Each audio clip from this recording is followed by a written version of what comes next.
The town of Plainfield, Wisconsin, was the kind of place where the horizon felt endless, flat farmland stretching as far as the eye could see, broken only by the thin silhouettes of barns and grain silos. Winters were long and cruel, summers short and stubborn. Life here moved slowly, like molasses on a cold morning, and people liked it that way. Everyone knew everyone. And if you didn't, well, they'd know you soon enough. And then there was Ed. Ed Gain didn't quite fit the mold of a Plainfield man, but he didn't need to. He wasn't the loud, hearty farmer who laughed too much at the local tavern or the church-going father who raised 7 kids on the family farm. No, Ed was different. He was quiet. Shy. A man with the soft, unassuming air of someone you might forget moments after speaking to him. But if you needed help, Ed was there. Always there. He could mend a broken fence like nobody else. If your tractor wouldn't start, Ed would find a way to fix it.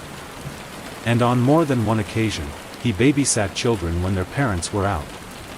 He was, in a way, Plainfield's dependable oddball, the man who never caused trouble, never picked fights, never did anything to make people think twice. But there was something about his farmhouse, an old, weather-beaten structure sitting on a lonely patch of farmland at the edge of town. The paint had long since peeled from the siding. The roof sagged as though weighed down by decades of secrets. No one was ever invited inside. If you asked Ed about it, he'd just smile politely, shrug, and change the subject. People didn't pry too much, after all, some folks just liked their privacy. What no one could have imagined was that behind those creaky doors, behind the curtains that never opened, something unspeakable was brewing, something that would stain the very soul of Plainfield. By 1957, the townsfolk had grown uneasy. Over the years, a pattern had emerged, though no one had dared to say it out loud. Women were vanishing. Not in a dramatic, headline-grabbing way, but quietly, subtly, as if they'd been erased from the world. A barmaid one year. A middle-aged woman on her way home from church the next. Whispers rippled through the town, but in a place where gossip spread like wildfire, even fear was treated with restraint. It was easier to tell yourself that someone had just run off, maybe started fresh in a bigger city. And who would ever suspect Ed? Ed, the polite oddball who'd help carry your groceries or patch a hole in your roof? The man who blushed when women spoke to him, as though conversation itself was a challenge? November 16, 1957. The day that would rip the veil off Plainfield's illusions. Bernice Wardens was the owner of Wardens Hardware Store, a tough, no-nonsense woman with a warm heart and a sharp mind. Everyone in town respected her, not only because she could run a business with the best of them, but because she had a way of making you feel like a friend the moment you stepped into her shop. That morning, the snow came down heavy, blanketing the roads in white. Bernice unlocked the store as she always did, the ringing bell on the door echoing in the cold air. Business was slow, Saturdays in the middle of a snowstorm usually were. Around midday, she saw a familiar face, Ed Gain. He shuffled in wearing his usual faded jacket and a sheepish grin. "Need some antifreeze," he mumbled, avoiding her eyes. Bernice smiled, bagged the antifreeze, and scribbled out a receipt. It was just another ordinary transaction in Plainfield, or so it seemed. Hours later, the store was empty. The register was gone. Bernice was nowhere to be found. By nightfall, her son, Frank Wardens, became worried. He went to check on the store and found the door slightly ajar, the wind whipping snow inside like a thief. On the counter sat a single piece of paper, a receipt. One name scrawled on it in familiar handwriting. Ed Gain. Frank didn't hesitate. He went straight to the police. The local sheriff, Art Schley, had always thought Ed was a little off. Not dangerous, not threatening, just strange. But the clue was too direct to ignore. As night fell, the snowstorm thickened, painting the countryside with an eerie silence. The police piled into their cars, headlights slicing through the white haze, and drove out to the Gain farmhouse. No one could have been prepared for what they were about to walk into.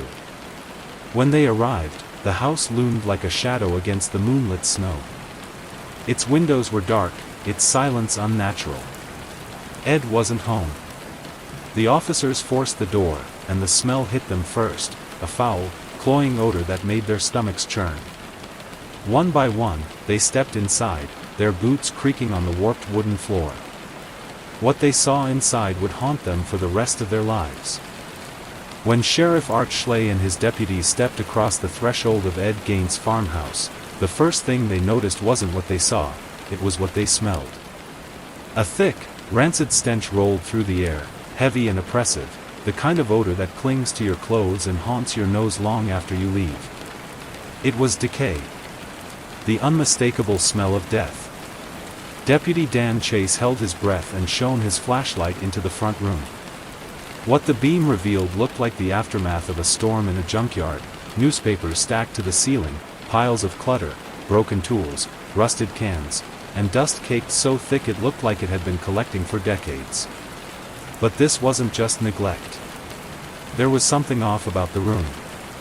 Too many odd shapes, strange textures, shadows that didn't look quite right.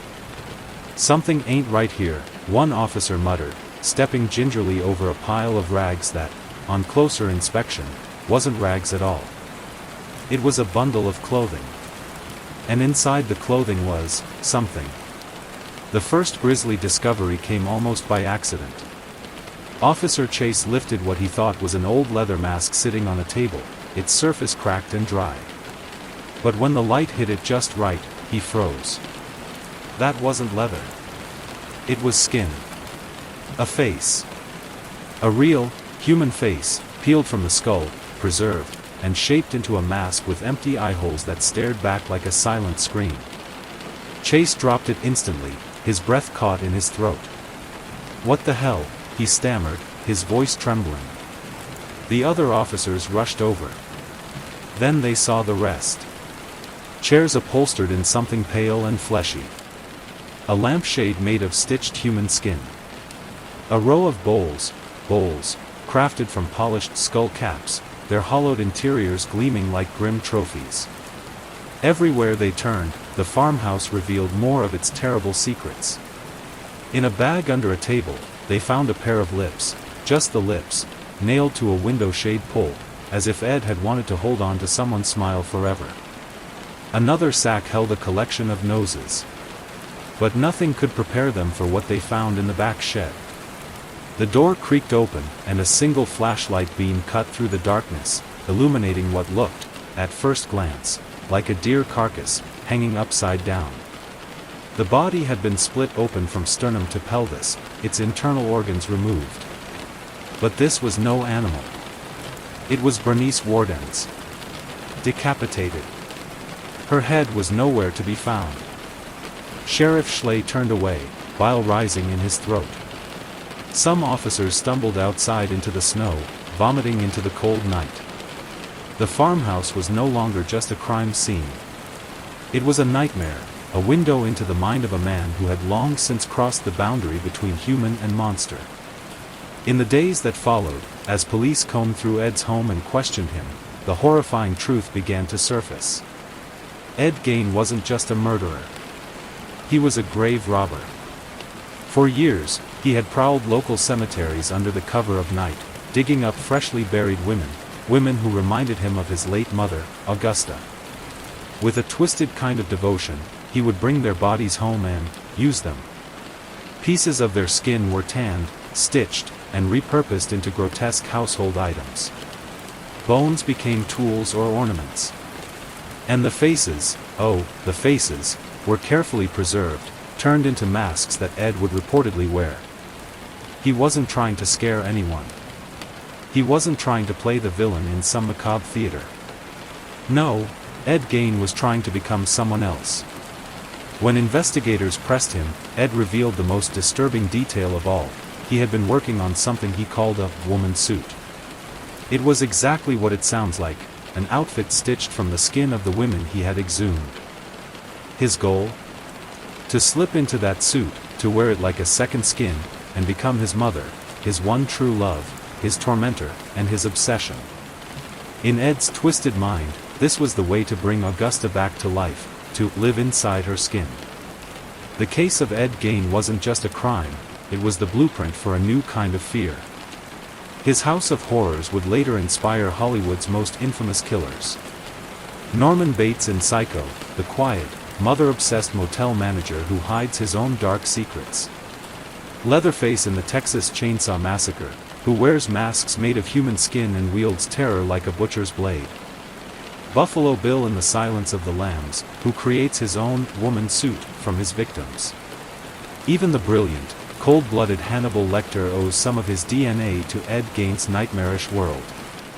Back in Plainfield, the news of Ed Gein's crime spread like wildfire.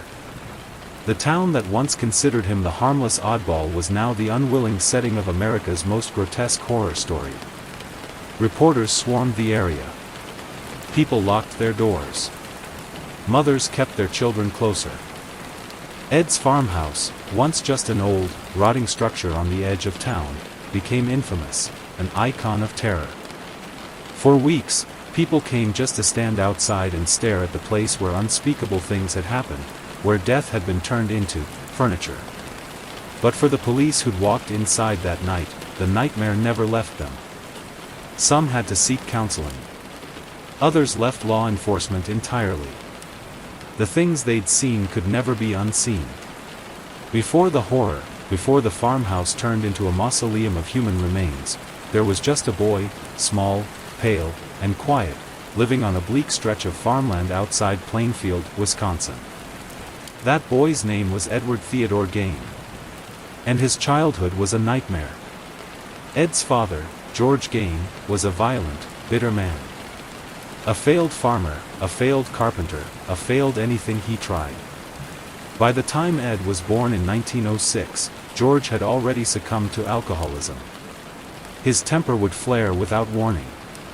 He'd lash out at his wife, at his two sons, Henry and Ed, or at the walls, sometimes all at once. But the real force in the Gein household wasn't George. It was Augusta. Augusta Gein wasn't a mother. She was a tyrant cloaked in religion. Her voice was law, and her word was scripture. A devout Lutheran with a fire and brimstone belief system, she preached to her sons that the world was a pit of sin. According to Augusta, all women, except herself, were vile, impure creatures, instruments of the devil meant to tempt men into damnation. She would rant about the evils of desire, sex, and lust until her words carved deep scars into Ed's impressionable mind. Ironically, Augusta wasn't the silent, submissive type she claimed women should be.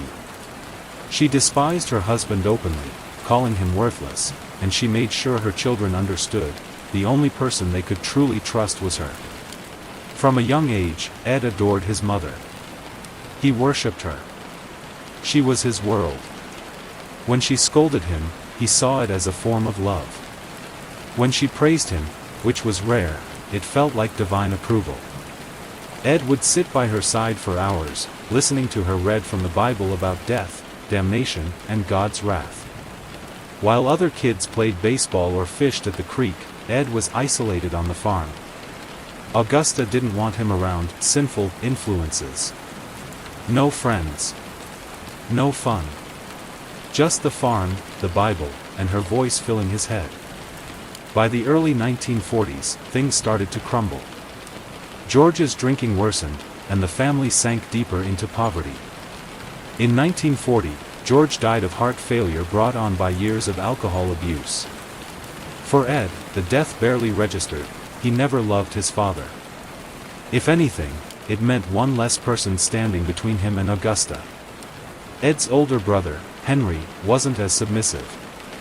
He began questioning Augusta's teachings, calling her views crazy. He worried about Ed's unhealthy attachment to their mother. But in 1944, tragedy struck again, or at least, that's how Ed told the story. That spring, Henry and Ed were burning marshland brush on their property. Something went wrong, and the fire spread. Ed claimed they got separated in the smoke. He said that when the fire was finally put out, he couldn't find Henry, so he went to the police. When authorities arrived, Ed led them straight to his brother's body. Henry's death was ruled asphyxiation from smoke inhalation, but there were rumors. His body had odd bruises on his head. Some said Ed looked almost pleased when he spoke of it. Did Ed kill his brother? No one could prove it. But with Henry gone, Augusta had only one son left. And Ed had her all to himself. In 1945, Augusta suffered a series of strokes. Ed nursed her like a devoted child, tending to her every need. But the illness weakened her, and eventually, she passed away. For Ed, her death wasn't just the loss of a parent. It was the end of his entire world. The woman who had told him what to think, what to believe, and what to fear was gone. He was alone in that crumbling farmhouse, surrounded by silence. And in that silence, something inside Ed broke. Ed became obsessed with death. He'd read newspaper obituaries like love letters, circling the names of recently deceased women, especially those who resembled his mother. But simply reading about them wasn't enough. Late at night, under the cover of darkness, Ed would drive his old Ford truck to nearby cemeteries. With a shovel slung over his shoulder and a lantern in hand, he'd search for freshly dug graves. His hands would blister as he worked the earth, his breath ragged in the cold night air. And when he reached the coffin, he'd pry it open and take what he wanted. Some nights he only took souvenirs, a head, a piece of skin. Other nights, he exhumed entire bodies. The townsfolk had no idea. While they slept soundly, Ed Gain prowled their graveyards, desecrating their dead.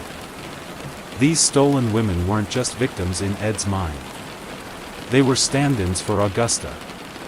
He'd take them home, carefully dissecting and preserving parts of them as though he were building a puzzle, one that would bring his mother back. The farmhouse became his twisted workshop. He'd tan the skin, sew it together, and imagine himself wearing her. But grave robbing could only feed Ed's urges for so long. Over time, he wanted something fresher. Something that could make him feel closer to Augusta's warmth. The desire festered like rot. And soon, Ed Gain would cross the line from grave robber to murderer. Monsters don't always come howling out of the dark. Sometimes they fix your fence, nod politely, and keep their apocalypse indoors. Plainfield did not wake up the same town the morning after Ed Gain's secrets spilled into the snow. The white silence of rural Wisconsin, something once comforting, felt contaminated. Parents looked at empty door frames just a second longer before letting their kids outside. Farm chores got done, yes, but always with a glance toward the road, as if evil might still be circulating in the air like wood smoke.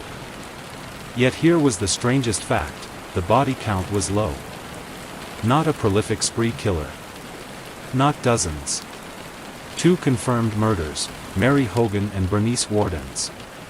That disparity, the cosmic gap between scale and sheer depravity, became the psychological puzzle that gripped not just Plainfield, but an entire nation. How could so few confirmed deaths generate so much horror? Once arrested, Ed didn't try to flee, he didn't roar, he didn't even really defend. In interrogation, he answered with the steady, meek cadence of a man commenting on snowfall totals. Investigators, who had just walked through furniture that used to be people, were jolted by his flat effect. That emotional mismatch amplified the dread. He talked about graveyards with the mild nostalgia someone else might reserve for a childhood fishing hole. He described selecting graves like a thrift picker sifting through attic trunks. And when the questions turned to constructing the woman suit, he'd lapse into elliptical phrases, just something I wanted to try, figured it might help. Help what? He'd let the silence do the work. Before any full trial could unfurl, the justice system had to answer a threshold question: was Ed Gain mentally fit to stand trial? Early psychiatric evaluations painted him as profoundly disturbed, diagnoses centered on severe mental illness, psychosis features, disorganized thinking, coupled with a pathological attachment to his deceased mother. Legally, the system distinguishes between competency to stand trial. Does he understand the proceedings? Can he assist in his defense, and criminal responsibility/insanity at the time of the act? Did he appreciate the wrongfulness? Ed's reality testing, at least as presented then, was flawed enough that the court initially found him unfit. He was committed to a state hospital for treatment rather than punishment. In the hospital environment, Ed blended back into a role he'd rehearsed his entire life, the quiet, cooperative helper. Orderlies later recalled him as polite, mild, even useful. He read magazines, yes, pulp westerns still held a nostalgic appeal, did simple chores, and maintained a veneer of placid compliance. There is an unnerving cognitive dissonance in imagining a man who had repurposed human remains now folding institutional laundry with dutiful precision, like flipping a switch from transgressive ritual to mundane routine. That dissonance fed the public myth. If he could seem harmless there, how many other Ed Gaines might be strolling unnoticed through America's rural margins? Years later, when he was finally deemed competent enough for formal adjudication concerning Bernice Warden's murder, key psychiatric testimonies reinforced the narrative that his actions sprouted from deep mental disorder. The court found him guilty and legally insane, which in practical terms meant continued confinement in a secure mental facility rather than a conventional prison term. For many observers, nuance evaporated. Insane became a pop shorthand, sometimes misused, sometimes sensationalized. But the legal rationale was narrower. At the time of the crime, his capacity to appreciate the moral or legal wrongfulness of his actions was impaired by severe mental disease. Horror storytellers took the broad caricature. Legal documents stayed, comparatively, dry. When asked about particular trophies, Ed's reaction distilled into a single chilling shrug: "I just like the look of things." That sentence is a masterclass in understated horror. There's no ranting ideology. No grand manifesto. Just an aesthetic preference severed from empathy. Stripped of drama, his explanation becomes more alien, because it denies us the narrative comfort of motive grandeur. He didn't want to rule, convert, or even particularly terrorize. He wanted an arrangement of objects. Small towns rely on collective self-definition. We are honest. We are safe. We look out for one another. Ed's exposure attacked that communal mythology. Neighbors replayed every benign interaction with him, scanning memory for missed warning signs: a strange laugh, an offhand comment, a lingering glance at a butcher's display. Survivors of proximity often wage a quiet retroactive investigation, an attempt to reassert control by finding what they previously missed. But with Ed, most came up empty. His camouflage was banality. Some wanted the farmhouse razed immediately, an architectural exorcism. Others argued for evidence preservation or even morbid curiosity tourism. Where there is horror, there is a market. The conflict between closure and spectacle brewed like a second, social crime scene. In 1968, just before it could be auctioned, the farmhouse burned to the ground. Officially, the cause was never conclusively pinned on a dramatic conspiracy, but rumors flickered: vigilante arson? An accident? Divine retribution? Regardless, flames erased the physical stage of his atrocities, leaving only scorched foundation lines in the earth, an unintended metaphor. The structure is gone, the story remains. Residents watched the blaze from a distance, the night pulsing orange. Some reportedly felt a grim relief, like sealing a crypt. Others whispered disappointment. The building's destruction meant fewer tangible answers, fewer opportunities to interrogate space itself for psychological residue. You can't fingerprint ashes. Items linked to Ed drew morbid bidders. The press coined phrases that blended carnival barker energy with moral panic. This tension, commodification versus dignity, would foreshadow decades of ethical debate in true crime media. At what point does documentation become exploitation? Where is the line between studying pathology and merchandising it? Here is where reality metabolizes into myth. Ed Gaines' crimes acted like a genetic template. Different storytellers spliced different traits. Norman Bates, Psycho, 1960 Matric fixation, the preserved mother presence, the quiet caretaker facade. Leatherface, the Texas Chainsaw Massacre, 1974 human skin artifacts, rural isolation, utilitarian repurposing of bodies. Buffalo Bill, The Silence of the Lambs, 1991 The Woman Suit Aspiration, a psychosexual transformation ritual. Even Hannibal Lecter inherits the motif of aestheticized death, though divorced from Gain's crude craftsmanship and maternal obsession. No single character is Ed Gein. Each extracts a psychological filament, obsession, transformation, necroaesthetic, and heightens it. Hollywood didn't adapt his factual chronology, it distilled his thematic essence into archetypes. That alchemy is why his name persists. He's not remembered despite a low verified body count, he's remembered because his internal distortions were modular, remixable, endlessly recontextualized. Why the skin? Why the suit? One interpretive lens, cautious, because retrospective psychologizing has limits, is identity diffusion, a fractured self-seeking consolidation by literally wearing an external template, the mother figure, to patch psychic voids. The trophies function less like triumph symbols and more like raw materials in an impossible reconstruction project. This differentiates him from killers driven by domination fantasies, his ritual pointed inward, an attempted assimilation rather than exerted control over living victims en masse. That subtlety is one reason his image unsettles clinicians and storytellers alike, motive turned almost craft-like. Coverage oscillated between clinical reportage and lurid sensationalism. Each headline amplified public fascination, which in turn incentivized more coverage, an early case study in the attention economy of horror.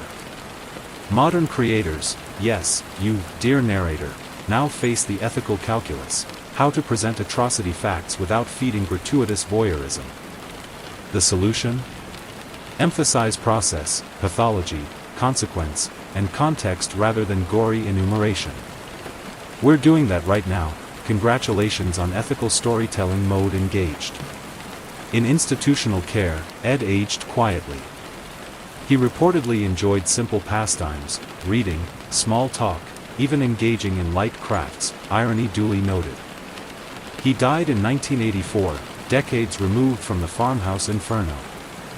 His grave site, subject to vandalism and souvenir theft attempts, eventually required protective interventions, illustrating the enduring tension, public fixation versus remembrance of victims. Ed Gein's story is not a celebration of the grotesque, it is an uncomfortable mirror angled at the cultural machinery that transforms private pathology into public mythology. His crimes forced questions still echoing in criminology, psychiatry, and media ethics. I just like the look of things. That line endures because it refuses to give us narrative closure. No tragic manifesto, no villainous monologue, only an abyss where motive ought to be. Viewers lean in, unsettled, searching the negative space for meaning.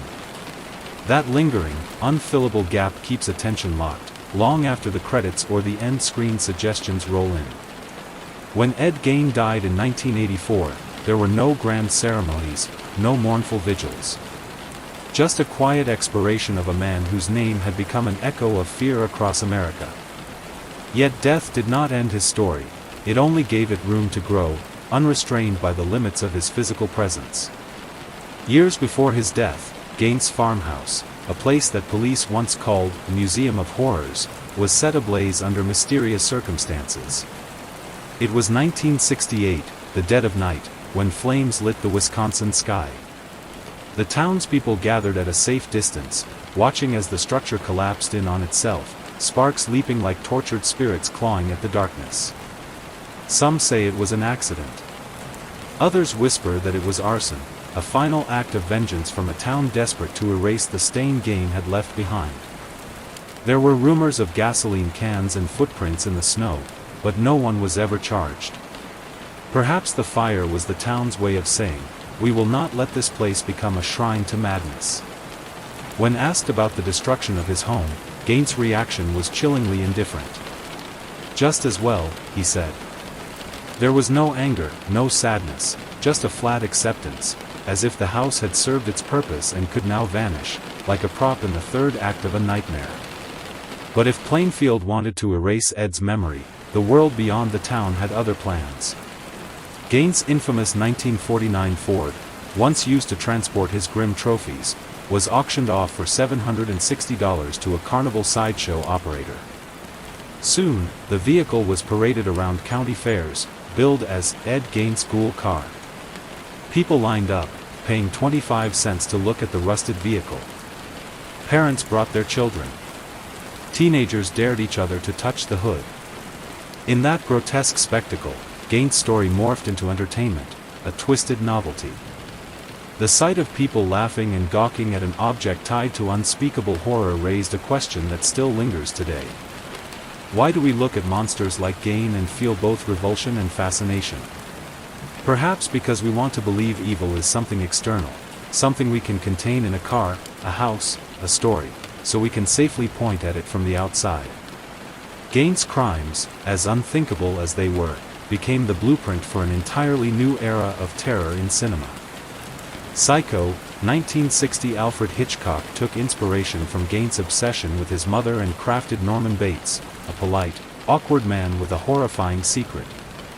The quiet motel, the eerily gentle voice, Bates became a reflection of Gaines' unassuming demeanor. The Texas Chainsaw Massacre, 1974. Leatherface's gruesome masks and furniture made from human remains were a direct nod to Gaines' grotesque, home decor. The Silence of the Lambs, 1991. Buffalo Bill's infamous, woman suit, was pulled straight from Gaines' desire to crawl into his mother's skin. Gaines never lived to see these films, but in a way, they immortalized him. His twisted legacy was woven into the DNA of horror itself. Every time a slasher puts on a mask, or a film shows a killer who seems normal until it's too late, Ed Gaines' shadow is there, quietly smiling behind the curtain. Unlike other killers who sought infamy, Gaines never boasted about his crimes. He didn't kill to make headlines. He wasn't interested in power or fame. His motives were quieter, more disturbing, a solitary man building a world of his own design, with furniture made from human remains, masks of faces, and bowls carved from skulls. It wasn't just murder. It was reconstruction. Gaines was trying to stitch together his loneliness, his obsession with his mother, and his warped perception of womanhood into something he could physically touch and wear. It was as if he thought the dead could give him the life he never had. This is what makes him terrifying, even decades after his death. Ed Gaines wasn't a monster in the traditional sense. He wasn't the snarling, fanged villain of fairy tales. He was the man who would smile at you, help you fix a broken gate, and then go home to horrors beyond comprehension. Plainfield, Wisconsin, remains haunted, not by ghosts, but by memory. To this day, older residents avoid speaking Gaines' name, as if saying it aloud might stir something best left buried. The land where his farmhouse once stood is now just an empty field, overgrown and silent. But for those who know, the soil there feels heavy, as though it's soaked with the echoes of what happened. Local historians sometimes debate whether Plainfield should confront its past or let it rot away like the farmhouse. Some argue that forgetting is an act of healing. Others believe that silence allows history to repeat itself. One thing is certain, the shadow of Ed Gaines still lingers over the town like a winter fog. Gaines' name is now synonymous with the horror next door. He is a reminder that evil doesn't always announce itself with violence or chaos. Sometimes, it hides behind a polite smile, a helping hand, and a quiet, ordinary life. Even today, more than 70 years after Bernice Warden's murder, Gaines' story makes people shiver, not because of the body count, but because of the idea that a seemingly harmless neighbor could be capable of something so unspeakable. And in that way, Gaines transcended true crime. He became a cautionary tale about the mask of normalcy. The man who looked like a friend, but who collected faces in the dark. Because Ed Gaines didn't just kill people. He turned them into furniture. And in doing so, he turned himself into something even worse, a legend of the macabre, a blueprint for fear, a quiet reminder that the real monsters aren't always hiding in the shadows. Sometimes, they're standing right next to you.